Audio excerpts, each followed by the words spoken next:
Tidak ada kepastian, tapi kami berjalan bersama dengan Tuhan yang selalu ada kepastian. Kami percaya masa depan kami ditanggung penuh sama Tuhan. Itu sebabnya hari ini Tuhan Roh Kudus yang ada di dalam kami menerangkan firman Tuhan, memberikan pewahyuan dan menasehati kami. Hanya di dalam nama Tuhan Yesus kami berdoa dan mengucap syukur. Kita sama-sama katakan Amin. Amin. Amin. Amin. Amin. Amin. Amin. Amin. Amin. Silakan duduk. Shalom. Terima kasih diundang ke sini. Saya belum pernah ke sini. Lewat-lewat Pondok Indah, tapi baru tahu ada gereja di sini. Terima kasih Pak James, udah diundang. Pak Dipo ini teman saya dari SD, adik kelas saya. Satu angkatan sama adik saya, berarti kita udah gak ketemu puluhan tahun. SD kita udah gak ada, dulu kita anak Menteng ya. Jadi SD-nya itu ada di Menteng, dekatnya Prambors, Jalan Mendut. Kalau pernah tahu radio Prambors tuh, mungkin masih ada yang nggak tahu ya. Banyak orang yang saya kasih tahu tuh mereka baru gini, oh itu singkatan. Prambors tuh artinya Prambanan, Borobudur dan sekitarnya. Jadi di situ ada Jalan Mendut, ada Jalan Prambanan, ada Jalan Borobudur, jalan-jalan candi semuanya ya. Jadi itu arti Prambors. Jadi kita waktu masih SD, nggak jauh dari kita di depan kita tuh radio Prambors gitu. SD-nya udah nggak ada, namanya YMCA. IMKA zaman dulu namanya. Itu kalau orang tanya sekarang gila, SD lo internasional ya? Enggak juga sih. Di bawah yayasannya kayaknya keren banget gitu ya. Terus di Menteng lagi, jadi anak-anak Menteng semua di situ ya. Tapi udah nggak ada, udah almarhum, sekolahnya udah hilang. Udah jadi rumah-rumah di situ. Oke, saya dikasih sebuah judul yang luar biasa hari ini. The right mind berarti akan changing life. Kalau kita punya pikiran yang benar, pengertian yang benar, hidup kita akan berubah dan kita akan memberikan dampak untuk mengubah hidup orang yang ada di sekitar kita, pastinya gitu. Nah, ini kalau kita mau mengerti ini, saya mau curhat juga ya hari ini. Jadi saya mau curhat tentang kebanyakan orang-orang Kristen, bukan di sinilah, di luar sana.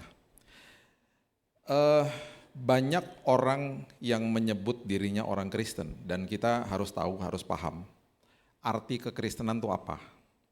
Kemudian bobotnya ketika saya berani bilang bahwa saya orang Kristen, itu apa? Supaya pikiran kita benar juga, pikiran dan semua yang kita terima dari Tuhan tuh kita ngerti dengan benar.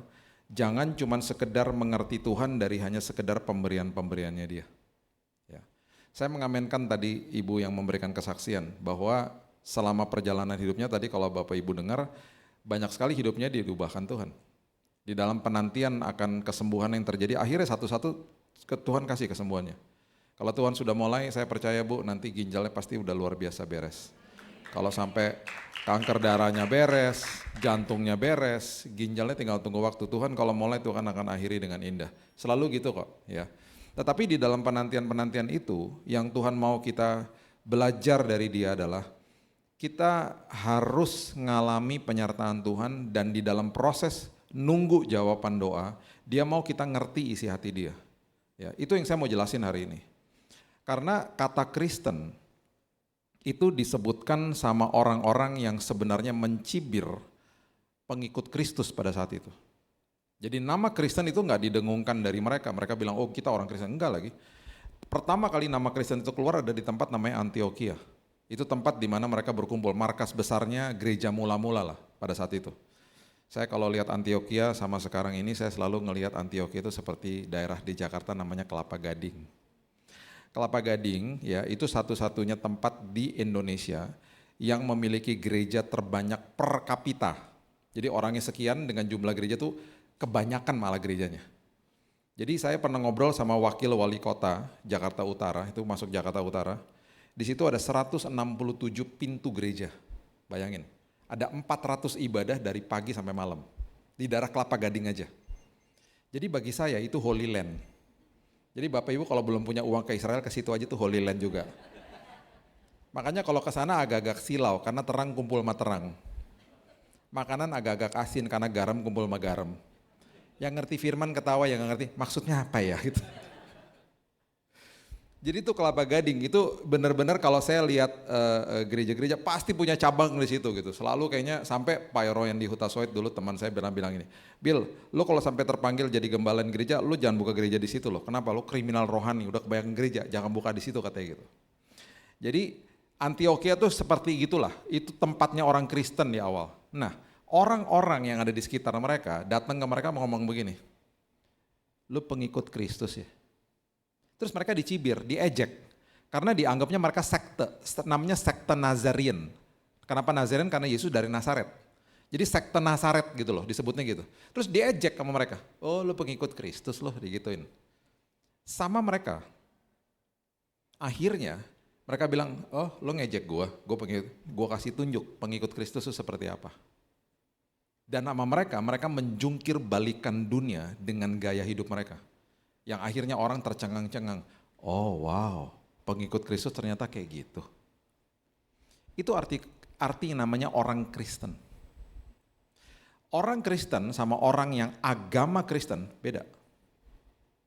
Saya jelasin ya, semoga kita ngerti supaya kita punya right mindset gitu loh. Gini, waktu pertama kali murid-murid ngikut Yesus, ditatar sama Yesus ya, diajarin, diinvestasikan semua kebenaran firman. Oh mereka waktu Yesus ditangkap kabur semua. Satu menyangkal, satu menjual Yesus. Yang berani berdiri di depan kayu salib cuma Yohanes. Satu-satunya murid yang memberanikan diri berdiri di situ. Makanya kitabnya Yohanes bukan sinoptik gospel, bukan Injil sinoptik. Sinoptik artinya serupa. Matius, Markus, Lukas kan serupa. Yohanes Injil yang berbeda. Dia nggak pernah mulai dari kelahiran Yesus. Dia mulai dari sesuatu pewahyuan yang luar biasa. Pada mulanya adalah firman. Karena dia lihat sendiri kasih terjadi di depan dia. Dia lihat gurunya mati secara brutal di depan dia. Makanya kitab dia ditulis semuanya bentuknya kasih. Yohanes 3 ayat 16 misalnya. Itu semuanya tentang hal-hal yang luar biasa yang dia serap. Dan bahkan dia sempat tinggal sama ibunya karena Yesus belum mati bilang apa? Saya titip ibu saya sama kamu. Jadi dia tulis dari angle yang berbeda. Nah, ketika kita paham tentang ini dan kemudian ketika kita lihat bahwa murid-murid Yesus tuh pada lari semua. Pernah berpikir nggak ring satunya mereka pada saat itu mungkin ngomong begini, sayang ya cuman 12 orang yang di training sama dia. Lihat tuh pada kabur semua. Harusnya kan dia punya tim cadangan ya, lihat tuh, gagal dia tuh rencananya. Yesus tenang aja, karena semua yang diinvestasikan belum ada kuasa kebangkitan. Dia belum mati di kayu salib. Dia mati di kayu salib, dia bangkit di hari yang ketiga. Ketika akhirnya Roh Kudus diberikan kepada mereka, mereka punya kuasa yang dikatakan di kitab Roma, kuasa yang membangkitkan Kristus diberikan kepada mereka dan juga kita loh hari ini. Kita punya kuasa yang sama karena roh Tuhan hinggap ada di dalam kita. Dulu kalau baca perjanjian lama, roh Tuhan ada di atas manusia, sekarang roh Tuhan ada di dalam manusia. Dulu insidental, datang pergi, sekarang tidak. Dia tidak pernah tinggalin kita loh. Itu roh Tuhan yang ada di dalam orang-orang percaya hari ini. Jadi waktu mereka mendapatkan karunia itu, mereka dapat Roh Kudus, mereka menjadi hidupnya berbeda, mereka baru paham sekarang, oh yang sakral dulu adalah gedung bait Allah, sekarang ternyata kita adalah bait Allah. Karena roh Tuhan tinggal di dalam sini. Dulu tinggal di dalam atau bukan tinggal, dulu hanya hinggap di ruang Maha Kudus. Sesekali datang ke situ ketika berjumpa sama imam besar. Hari ini saya adalah tubuh Kristus. Mereka mulai sadar tuh. Ketika mereka mulai sadar, mereka menjungkir balikan dunia dengan Injil. Dan tiba-tiba di Kisah Rasul pasal yang kedua, jumlah mereka ditambah-tambahkan ribuan tiap hari. Ribuan. Karena Tuhan percaya kepada kelompok ini. Makanya saya suka menggelitik saya kalau ada gereja bilang, Tuhan isi bangku-bangku kosong kami. Saya suka bilang gini sama teman-teman hamba Tuhan, saya udah 26 tahun pelayanan ya. Saya tidak mengembalakan gereja karena bukan panggilan saya bergerak di yayasan. Kalau mau tahu yayasan apa, Yayasan Immanuel yang ada toko bukunya. Ini jangan-jangan buatan kami nih. Ya benar ya Pak ya? Ini buatan tukang saya nih. Nah, karena saya ada di situ, jadi saya kan diundang ke ribuan gereja. Saya diundang selama 26 tahun, saya masuk ke dalam ribuan gereja di mancanegara dan saya lihat banyak tata-tata ibadah yang berbeda-beda dan lain sebagainya. Jadi saya banyak ngobrol-ngobrol sama banyak orang akhirnya kan. Nah ketika itu yang saya lihat, seringkali menggelitik hati saya ketika mereka orientasinya jumlah. Saya suka bilang gini, kalau kita seminar hamba Tuhan bilang, Pak, semua yang Tuhan titipkan dalam hidupmu, dimanapun engkau berada, kelolalah mereka dengan sebaik-baiknya, jadikan mereka umat yang betul-betul punya kualitas yang luar biasa di dalam sini. Setelah itu nanti seperti gereja mula-mula Tuhan sendiri yang tambah-tambahin. Karena Tuhan percaya kepada kelompok ini ketika aku tambahin jiwa-jiwa baru kamu bisa kelola dengan luar biasa gitu loh. Ditambahin sama Tuhan. Nah pertama kali waktu mereka mulai bergerak, mereka bergerak secara organisme. Lu percaya sama Yesus ya? Ya lu percaya. Oh ya kita kumpul yuk, kita kumpul. Organisme, terjadinya organik. Secara natural gitu loh. Gak ada organisasinya. Nah, karena jumlah mereka begitu banyak, akhirnya Roh Tuhan memberikan hikmat kepada Paulus untuk akhirnya membentuk sebuah tim pengurus lah istilahnya. Alkitab mengatakan tiba-tiba ada panatua, tiba-tiba ada bendahara, dan bahkan bendahara dikasih tahu, kamu kalau misalnya saya kirim Timotius ke sana atau saya kirim anak buah saya, kamu take care dia loh, kamu kasih dia tumpangan, kamu kasih transport buat dia. Dan uang itu yang kamu terkumpul dari jemaat, kamu harus bantuin janda-janda, dia bilang gitu. Nah, tanpa disadari, tiba-tiba terbentuklah tim-tim pengurus yang itu cikal bakal jadi organisasi gitu loh.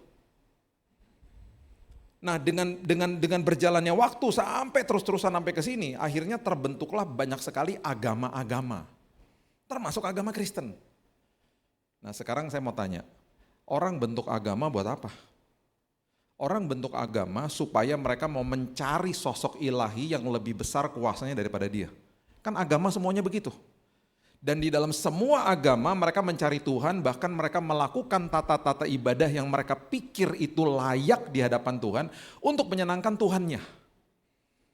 Dan kemudian mereka membuat semua akhirnya secara rapih, ya. Bahkan juga kalau kita kerucutkan lagi ke agama Kristen, disitulah timbul yang namanya akhirnya karena perbedaan pandangan dan lain sebagainya, timbullah ribuan sinode, timbullah ribuan denominasi, timbullah ribuan tata ibadah.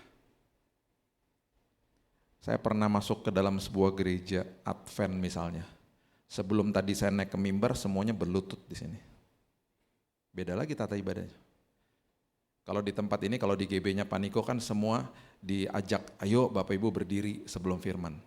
Ada lagi gereja yang WL-nya nggak boleh ngomong berdiri. Jadi ntar satu-satu berdiri, tung berdiri sendiri. Karena kalau udah ref gitu ya, lagu worship, udah mau firman, semua berdiri satu-satu. Karena ini harus tugasnya nyanyi aja udah. Berbeda lagi tata ibadahnya.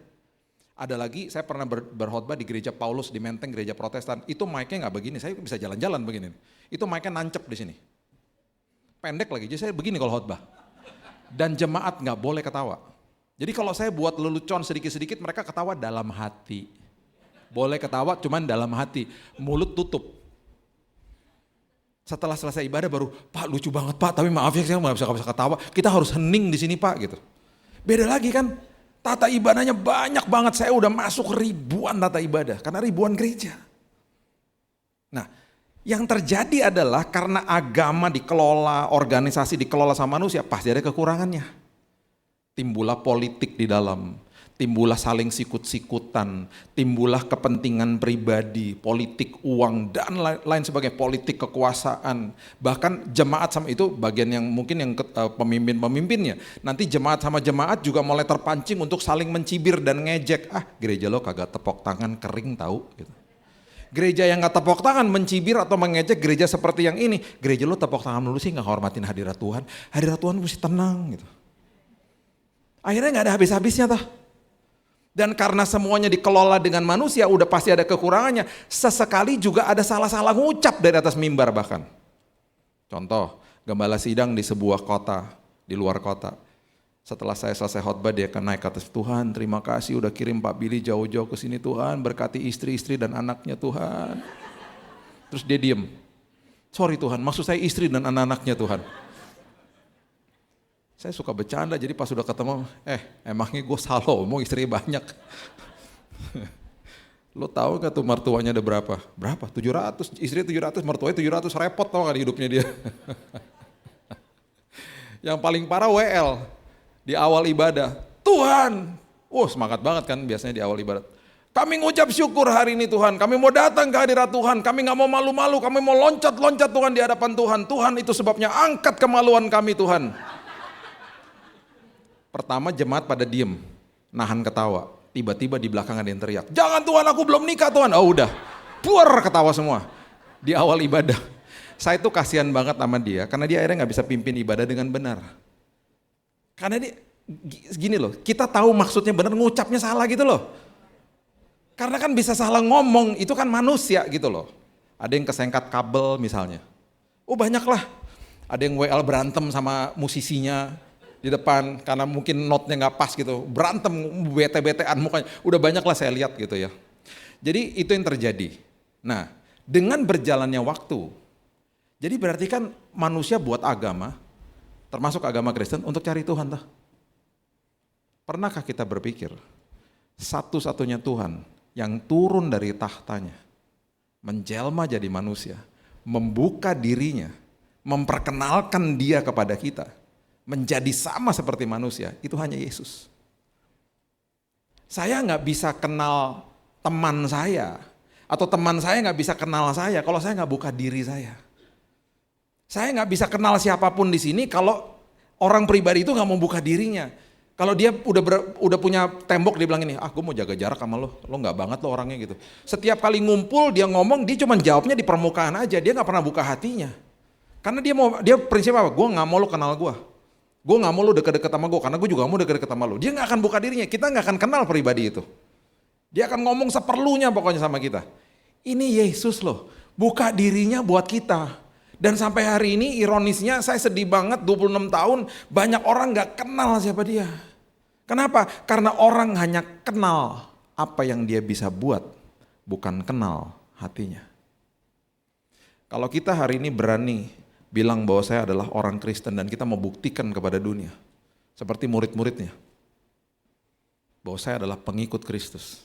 Berarti kalau kita lihat kata-kata itu pengikut Kristus, berarti selama hidup kita, karena dia gak pernah tinggalin kita, dia akan pegang tangan kita. Dan kita akan ngikut dia kemanapun dia bawa kita. Sesekali sama dia dibawa ke lembah kekelaman loh. Sesekali dibawa ke tempat-tempat yang gak enak loh sama dia. Tapi firman Tuhan katakan tidak pernah sedetik pun aku tinggalkanmu. Karena di momen-momen seperti itu, justru dia mau kita belajar. Ingat ya nak, kamu lagi jalan sama saya. Raja atas segala raja, sumber atas segala sumber. Kamu lagi jalan sama saya walaupun ngeri, fokus kepada tanganku yang memegang tanganmu. Aku bawa kamu lewatin ini supaya kamu makin ngerti siapa aku. Bahkan Alkitab bilang bahwa justru firman Tuhan itu datang kepada Yohanes Pembaptis di padang gurun, bukan kepada imam besar di bait Allah. Dengan kata lain, justru di dalam proses kehidupan yang gak enak, suara Tuhan makin jelas di sini. Saya megangin selang kemo di rumah sakit tahun 2019. Saya divonis mati 3 bulan. Kanker darah saya udah paling akut lah. 85% dari darah saya udah kanker semua. Dokter bilang 3 months lewat. Saya megangin selang kemo, nancep di dada saya. Itu ada 3 selang masuk sini. Kemo, transfusi darah, sama antibiotik. Tubuh saya ini udah dapat 80 kantong darah merah yang ditransfusi, karena darah masuk, darah bocor, bocornya di gusi. Saya udah jadi kalau satu hari tiba-tiba Bapak Ibu ketemu saya bisa bahasa Jerman, karena itu berarti ada darah orang Jerman masuk sini. Setiap darah mau masuk saya tumpangin tangan. Setiap darah mau masuk saya tumpangin, Tuhan. Mungkin aja nih darah orang Yahudi Tuhan, kalau ini orang Yahudi gak apa-apa, saya bisa bahasa Yahudi Tuhan. Doa terus. Lagi pengen selang kemo Tuhan bilang gini, dan Tuhan banyak bicara, Bill, kenapa kelompok sel kamu waktu itu kamu tutup di rumah Bill? Kan sibuk Tuhan, melayani Tuhan. Itu harus dibuka Bill, jangan ditutup. Bill, nanti habis selesai ini kamu harus resign ya dari yayasan kamu. Kamu ngerjain ini ya Bill, chapternya berbeda ya. Banyak banget. Saya tulisin satu-satu. Bill, abis selesai ini kamu gini ya, Bill, kamu gini ya. Banyak banget instruksi dia, saya tulisin. Terus waktu itu saya bilang gini, Tuhan udah dikasih instruksi, pasti sembuh dong nih. Nggak sembuh-sembuh, makin parah malah. Di situ yang Tuhan mau kita belajar. Coba kita lihat ya, Yohanes pasal yang pertama, Yosua maksud saya, pasal yang pertama, ayat kedua sampai ayat yang ke-6. Yosua pasal yang pertama, ayat kedua sampai ayat 6. Hambaku Musa telah mati. Sebab itu bersiaplah sekarang seberangi sungai Yordan, engkau dan seluruh bangsa ini menuju negeri yang akan kuberikan kepada mereka, kepada orang Israel itu. Jadi peralihan ini ya, kepemimpinan dari Musa kepada Yosua. Perhatikan ini detail banget janji Tuhannya. Setiap tempat yang akan diinjak oleh telapak kakimu, kuberikan kepada kamu. Seperti yang telah kujanjikan kepada Musa. Belum masuk loh. Kamu masuk ke situ, tempat yang kamu injak kakimu aku berikan kepada kamu. Jadi dia berangkat, dia masuk ke dalam tanah perjanjian dari posisi yang udah menang. Karena udah dikasih janji Tuhan. Perhatikan alur ini, karena ada pewahyuan yang dahsyat banget ya ayat-ayat ini. Ayat 4 itu teritori lah, detail teritorinya. Dari gunung Lebanon sebelah sana sampai ke sungai besar, sungai orang Efrat, orang Het, laut besar, matahari terbenam. Semua jadi daerahmu, itu teritori. Terus ayat berikutnya, seorang pun tidak akan dapat bertahan menghadapi engkau seumur hidup. Bayangin coba. Seperti aku menyertai Musa, demikian aku akan menyertai engkau. Aku tidak akan membiarkan engkau dan aku tidak akan meninggalkan engkau. Oke, perhatikan ayat ini. Kita kalau baca kayak gini ya, otak kita terkesima sama janji-janji Tuhan. Wow, hebat banget. Wow, luar biasa banget. Semua tempat yang aku injak sama kakiku diberikan sama Tuhan. Teritori dikasih sama Tuhan. Orang yang berhadapan sama aku pasti kalah. Kita fokusnya sama itu. Sama janji-janji Tuhan, dan ketika kalau kita berdoa, orientasi kita adalah jawaban doa, udah pasti begitu kan?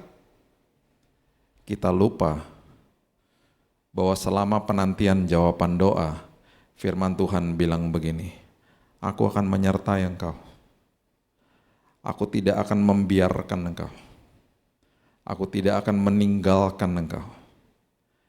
Kita nggak ngalami ini, kita nggak enjoy prosesnya, karena yang kita kejar-kejar adalah janji-janjinya Tuhan. Karena ini nggak langsung terjadi loh. Makanya Tuhan bilang gini, I will never leave you. Aku akan menyertai kamu. Aku nggak akan membiarkan engkau. Aku nggak akan meninggalkan engkau. Oke, sekarang kamu masuk ya. Kamu masuk tanah perjanjian. Belum terjadi nih janji-janjinya. Ketika kamu masuk, kamu akan lewat sungai Yordan yang deras airnya. Kamu akan berhadapan sama musuh. Kamu akan lihat tembok Yeriko yang tebalnya luar biasa. Kamu akan melakukan sesuatu hal yang dianggap manusia bodoh. Dan kamu akan mimpin bangsa Israel. Yang kamu akan suruh ngiterin tuh tembok berkali-kali, berhari-hari. Dan ada kemungkinan besar kamu dicibir, diejek sama mereka. Kuat gak lo? Janji aku udah kasih. Tapi ada prosesnya sampai ke situ. Di dalam proses itu, nikmati penyertaanku. Nikmati bahwa aku tidak pernah membiarkan dan meninggalkan engkau. Itu sebabnya ayat berikutnya, Tuhan bilang gini sama dia, kuatkan dan teguhkanlah hatimu. Karena banyak orang, walaupun dikasih janji Tuhan, ketika berhadapan sama rintangan, keok, komplain sama Tuhan. Sama seperti kita hari ini, sama aja. Makanya kata be strong and courageous, kuatkan dan teguhkan itu diulang sampai 4 kali di Yosua. 4 kali loh, padahal udah dikasih janji Tuhan. Kuatkan dan teguhkan hatimu. Sebab apa? Ini sebabnya nih. Sebab engkau akan memimpin bangsa ini. Memiliki negeri yang kujanjikan dengan bersumpah kepada nenek moyang mereka untuk diberikan kepada mereka. Karena sulit loh kamu pimpin mereka. Kamu lihat rintangan dan kamu harus pimpin mereka. Yang akan pasti komplain dan nanya-nanya melulu sama kamu. Hari ini kita gak mimpin bangsa. Hari ini kita mimpin sosok pribadi, satu pribadi yang paling susah diatur. Yaitu diri kita sendiri. Yang kerap kali karena gak punya right mindset, nanya terus komplain, gimana sih ini Tuhan? Gimana sih ini Tuhan? Makanya firman Tuhan bilang kuatkan dan teguhkan hatimu. Bapak Ibu, saya cuma mau beritahu ini kepada kita ya. Hari ini kita nih berdoa dari posisi yang udah menang. Karena Kristus sudah selesaikan di kayu salib, dimeterai sama dia. Dia meterai dengan kata begini, sudah selesai. Finish. Tetelestai, teleo, complete. Selesai. Sama seperti ini. Dia udah kasih janjinya sebelum Yosua masuk. Hari ini kita berhadapan sama semua masalah, kita berdoa dari posisi yang udah menang. Bu, Ibu berdoa dari posisi yang udah menang loh Bu. Itu sebabnya waktu di rumah sakit, saya nggak pernah berdoa gini, Tuhan berikan kesembuhan, enggak. Tuhan terima kasih, kesembuhan sudah diberikan ribuan tahun yang lalu ketika engkau meterai di kayu salib dengan kata selesai. Tuhan terima kasih kesembuhan sudah tersedia bagi aku. Tuhan terima kasih kesehatan sempurna tersedia bagi aku. Aku berdoa dari posisi menang Tuhan hari ini. Walaupun aku belum lihat. Aku tetap harus lewatin rintangan.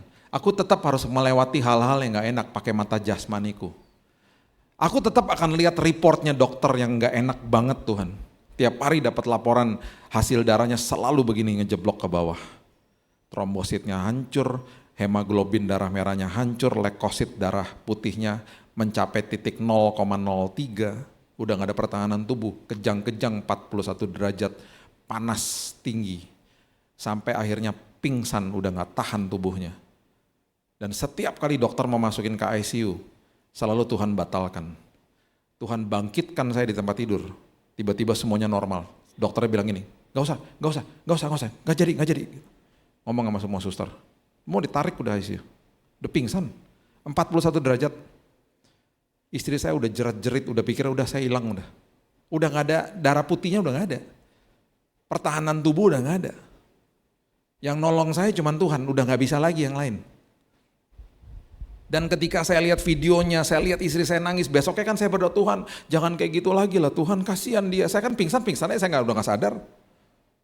Tiba-tiba ada suara bilang begini, gak apa-apa Bill, makin serem nanti makin seru kesaksiannya. Tuhan hebat ya. Karena semuanya untuk kemuliaanku. Karena ya Tuhan suka mempertontonkan kemuliaannya lewat hidup kita masing-masing.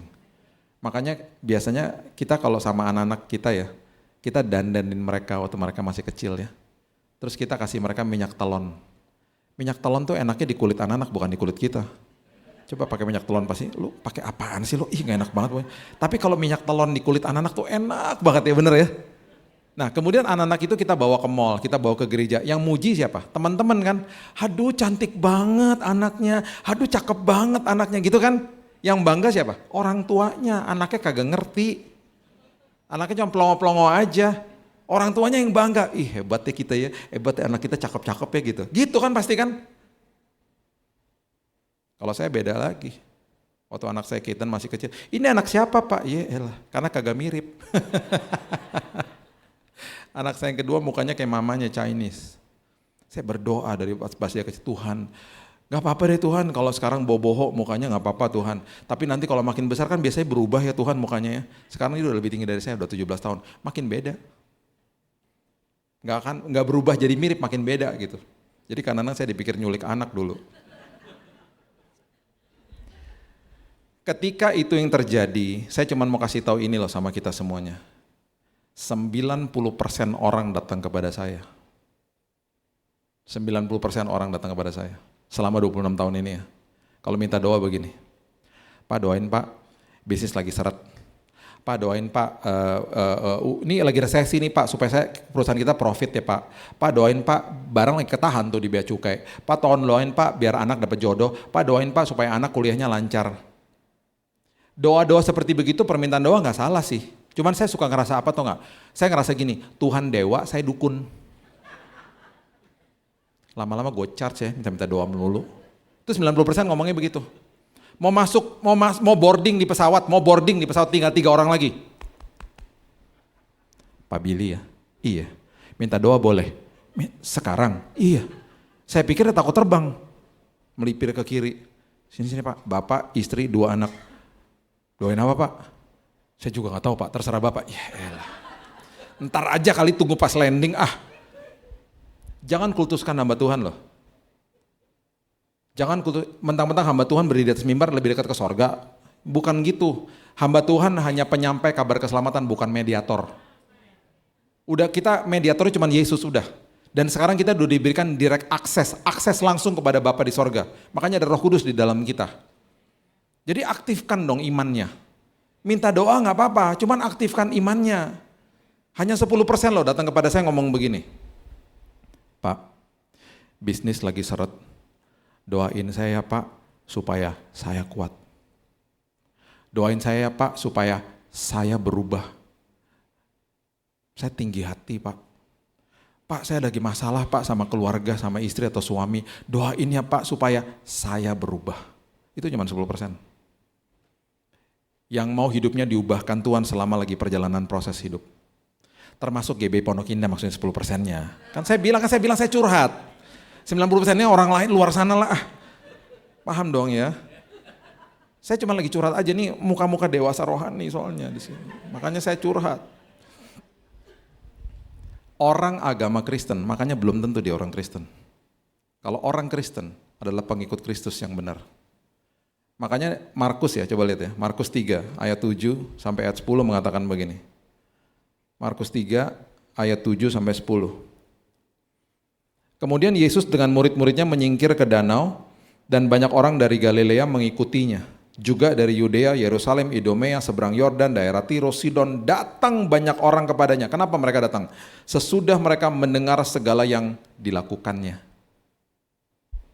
Orang datang kepada Tuhan, banyak sekali cuman ada maunya. Karena apa yang dia bisa lakukan, bukan isi hatinya dia. Ia menyuruh murid-muridnya menyediakan sebuah perahu baginya, karena orang banyak itu, supaya mereka jangan sampai menghimpitnya. Sebab ia menyembuhkan banyak orang sehingga semua penderita penyakit berdesak-desakan kepadanya hendak menjamahnya. Makanya KKR kesembuhan rame, KKR pertumbuhan rohani sedikit yang datang. Orang mengejar apa yang dia bisa lakukan.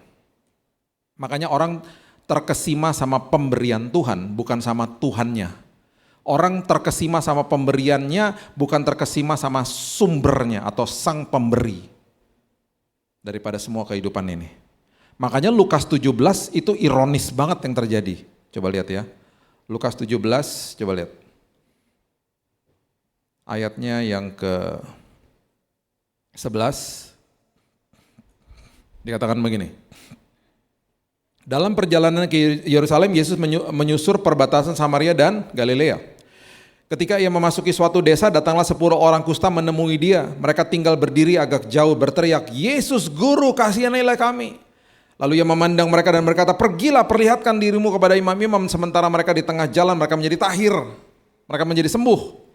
Seorang dari mereka, perhatikan seorang ini, ketika melihat bahwa ia telah sembuh, kembali sambil memuliakan Allah dengan suara nyaring. Lalu tersungkur depan kaki Yesus dan mengucap syukur, bilang, "Thank you, terima kasih." Cuma satu yang balik.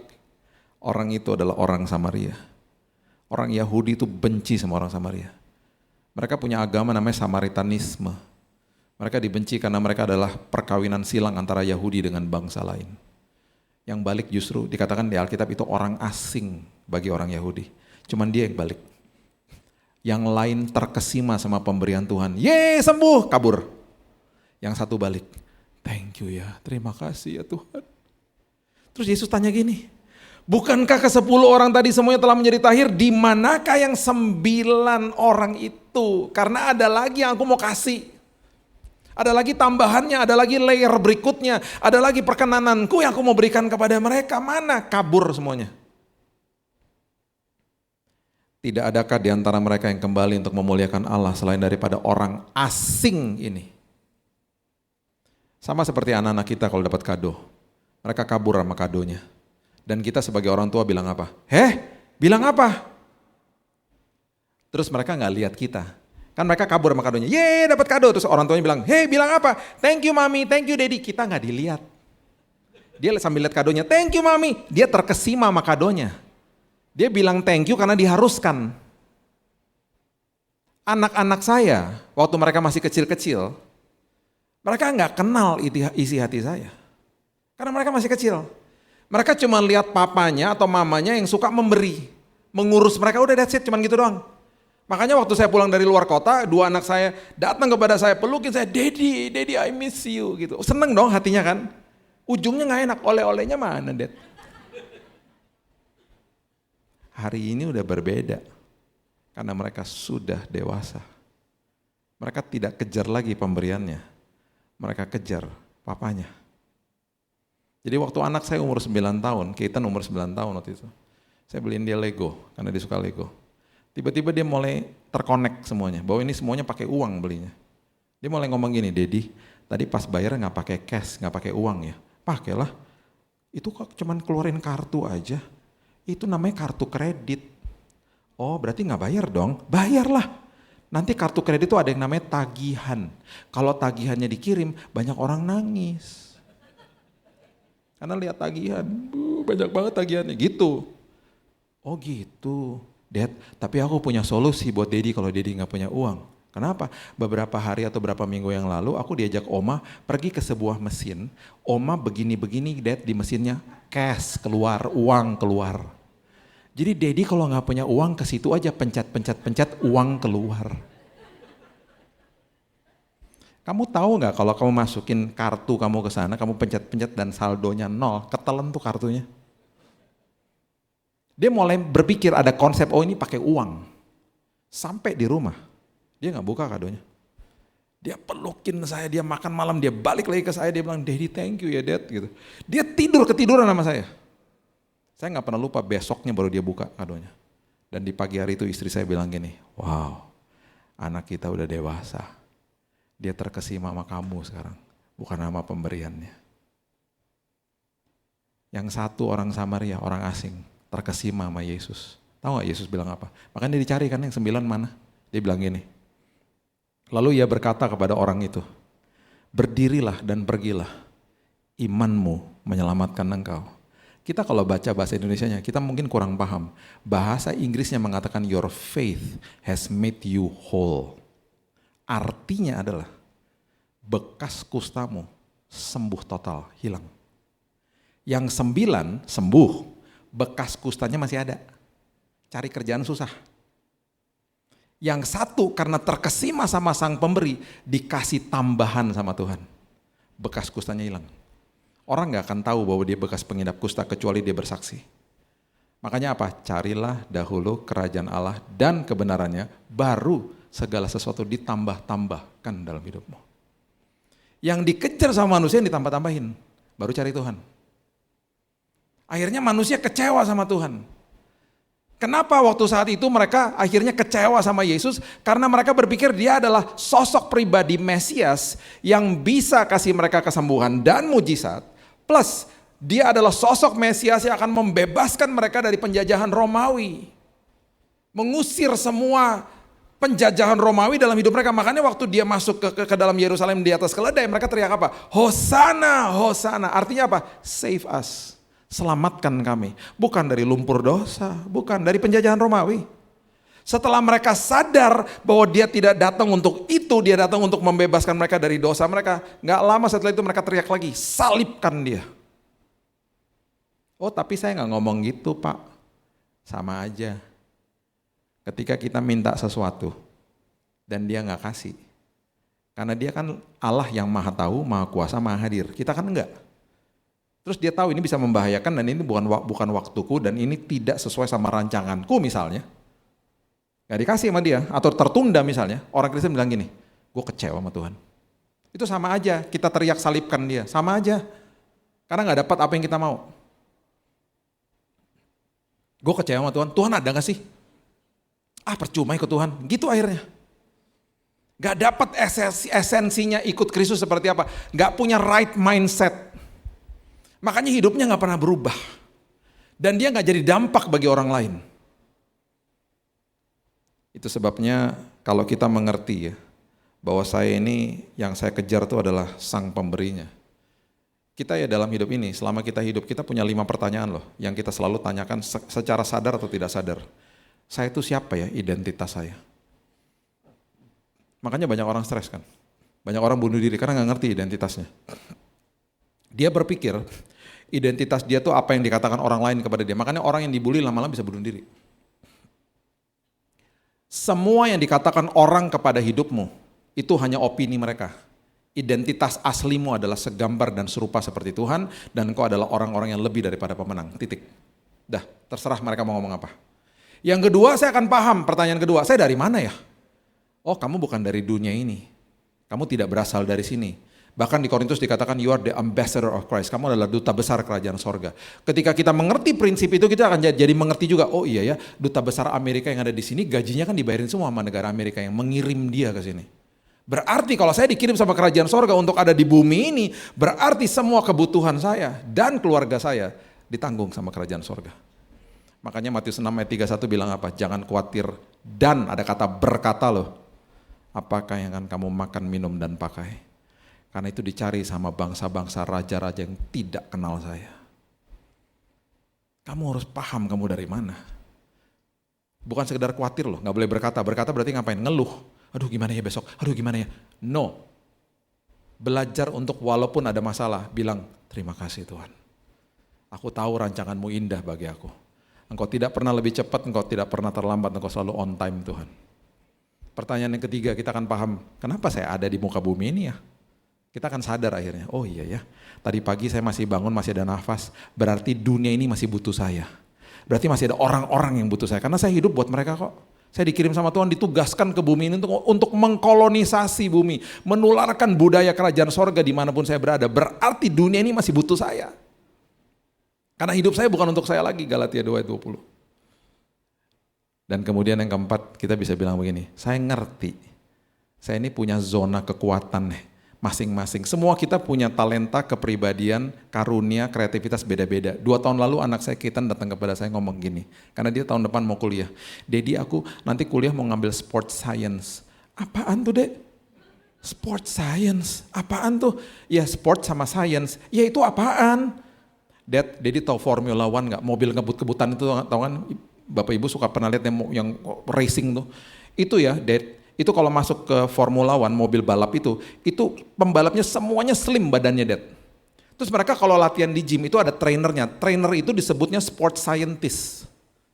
Terus mereka ngapain? Nah setiap olahraga tuh bidang olahraga latihannya beda-beda. Kalau pembalap F1 itu, Dad, mereka harus kuat otot leher. Kenapa? Karena itu jet darat, dia 300 km per jam. Jadi kalau dia nyentak bawa mobilnya, bek begini, itu otot leher harus kuat, Dad, gitu. Oh gitu? Iya. Mereka gak boleh nge-gym kayak Dedi, kegedean badannya ntar. Oh pantesan, saya pernah ke pabriknya Toyota berapa tahun lalu, saya baru inget. Kenal sama manajernya. Dia bilang gini, pabrik belum buka nih. Pagi-pagi masuk tempat ini ya, tempat showroomnya gitu. Ada tempat showroomnya.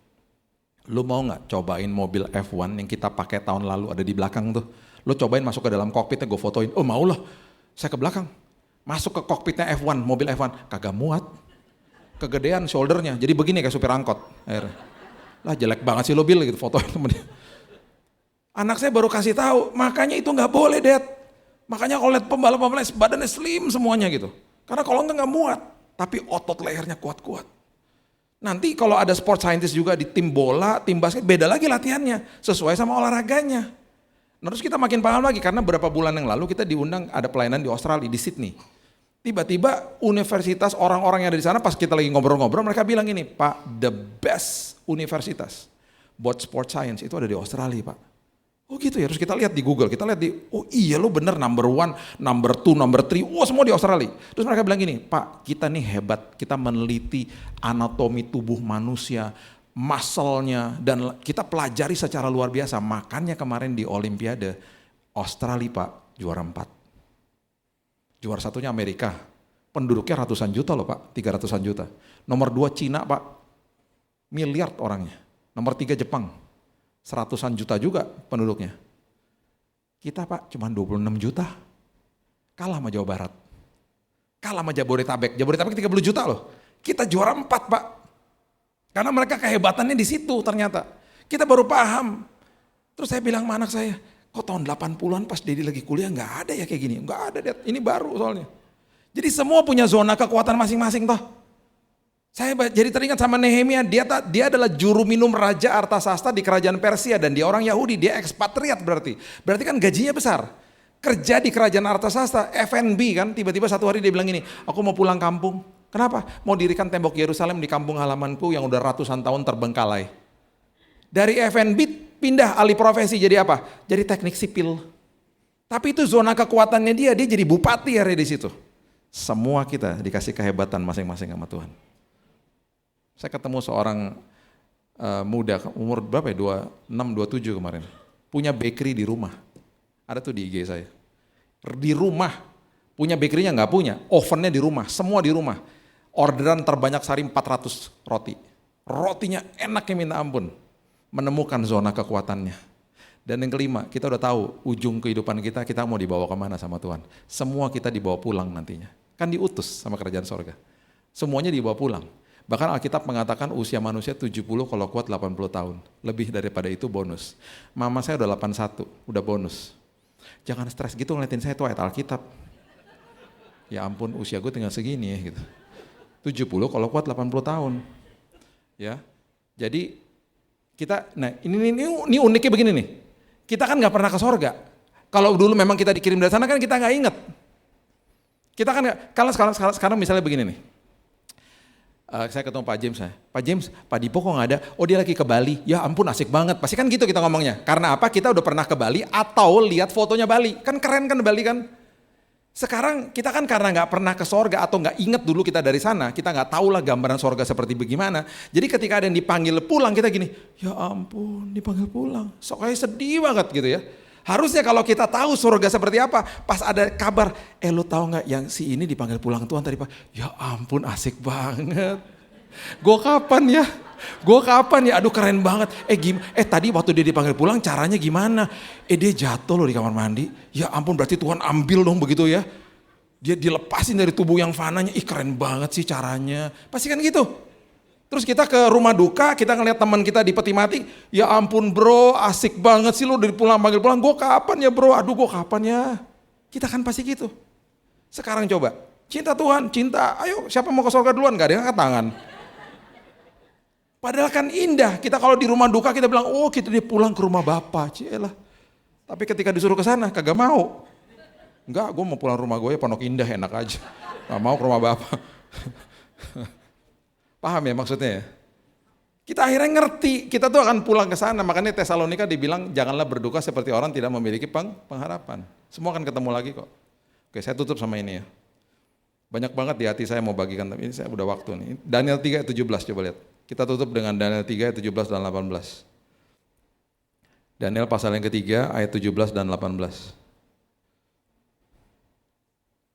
By the way ini ibadah kaum ibu ya. Tadi saya dengar HP nyala cuma 1-2 loh, terus langsung mati, hebat loh. Soalnya ya biasanya, ini pengalaman, ini curhat lagi nih. Ibadah kaum ibu, saya suka kasihan karena ibu-ibu tuh kan gaptek loh. Suka gak bisa matiin HP, kasihan banget. Kasihan loh, kasihan. Tadi ini hebat loh, ini tadi saya dengar saya 1-2 tapi langsung tak mati gitu. Yang tempat-tempat lainnya, ini cerita aja ya. Semua terjadi di ibadah kaum ibu soalnya. Satu hari ya, dia HP-nya nyala. Kenapa sih ibu-ibu kalau ringtone-nya keras banget ya? Ya bener ya ibu-ibu ya? Di dalam tas aja kerasnya minta ampun loh, ya bener ya?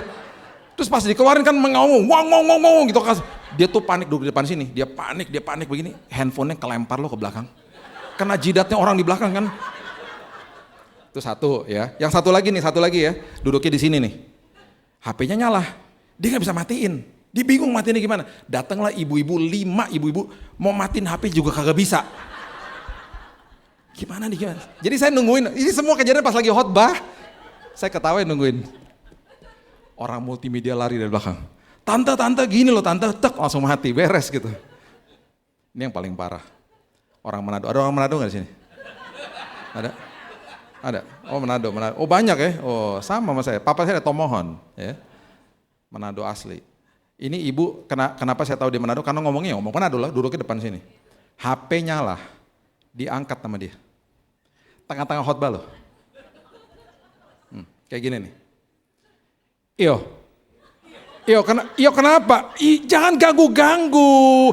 Kita lagi ibadah sama Pak Billy, jangan ganggu-ganggu. Nanti saja jawab teleponnya, nanti saja. Udahlah. Gitu. Jangan diangkat kali tante. Dia ngomongnya keras banget ya, saya nungguin dong. Udah gitu ditaruh kan teleponnya selesai kan. Yuk sudah ya, taruh telepon. Terusin Pak Bret, terusin. Siap tante, siap. Digiring ke belakang langsung. Apa pengerja, digiring ke belakang gak tahu diapain tuh. Aduh kacau deh. Itu semuanya di kaum ibu loh. Jadi saya tuh kasihan, jadi saya terganggu iya, tapi saya biasa aja lah. Saya gak pernah marah, enggak. Karena saya kasihan sama ibu-ibu. Karena memang HP punya tapi nggak tahu caranya gitu loh. Ya. Apalagi kalau udah foto, aduh ampun. Pak, selfie pak. Tek. Ya timer pak, 10 pak, tungguin 1, 2, 3, 4. Timer terus. Aduh ibu-ibu deh. Hebat ya ibu-ibu ya. Oke, Daniel 3 ayat 17 ya. Ini ceritanya Hanaya, Misael sama Azaria. Oke. Hanaya, Misael sama Azaria adalah Sadrak, Mesak dan Abednego. Jika Allah kami yang kami puja sanggup melepaskan kami, maka ia akan melepaskan kami dari perapian yang menyala-nyala dan dari dalam tanganmu ya Raja. Kenapa? Karena mereka harus menyembah dewa yang didirikan sama Raja Nebukadnezar. Kalau mereka nggak sembah, mereka akan dijebloskan ke dalam tungku api, dibakar hidup-hidup loh. Dibakar hidup-hidup. Pernyataan ayat ini adalah ayat yang menyatakan bahwa dia tahu bahwa Tuhan mereka sanggup menolong dia. Oh, Tuhan kami sanggup. Perhatikan ayat 18. Ini yang membuat saya merinding kalau baca. Tetapi seandainya tidak. Seandainya dia tidak tolong kami dan kami akan mati martir di dalam tungku api. Keinginan kami dia nggak jawab. Hendaklah Tuanku mengetahui ya Raja, bahwa kami tidak akan memuja dewa Tuanku, dan tidak akan menyembah patung emas yang Tuanku dirikan itu. Dengan kata lain, walaupun Tuhan kami nggak tolong kami sesuai dengan keinginan kami, dia tetap Tuhan saya. Saya tetap akan komit dan taat tanpa kondisi. Ayat pertama, ayat 17 mengatakan bahwa dia kenal, dia tahu Tuhannya sanggup melakukan apa. Ayat berikutnya adalah pernyataan bahwa mereka adalah pengikut Tuhan. Harusnya hari ini kita bisa katakan, aku tahu Tuhanku sanggup. Tetapi seandainya tidak dijawab sesuai dengan keinginanku, atau waktu yang aku pengen dia jawab, sampai kapanpun aku akan deklarasi bahwa Tuhanku setia dan Tuhanku baik bagiku. Saya tutup dengan kisah nyata ini. Teman saya beresin ruang ibadah, kecil ruang ibadahnya, gak seperti ini. Di hari Sabtu, dengan istri dan anaknya yang masih kecil. Keluarga sederhana. Mereka beresin sebuah ruang gereja di Tangerang. Udah beres, udah selesai, mereka tinggalin, mereka kunci pintunya, mereka pulang ke rumah. Mereka mau menikmati hari Sabtu malam bersama-sama. Keluarga yang sangat sederhana. Anaknya masih kecil. Setelah pelayanan mereka bersihin ruang gereja, mereka pulang ke rumah, mereka buka rumahnya. Gasnya bocor. Rumahnya meledak. Istrinya meninggal. Suami dan anaknya luka bakar.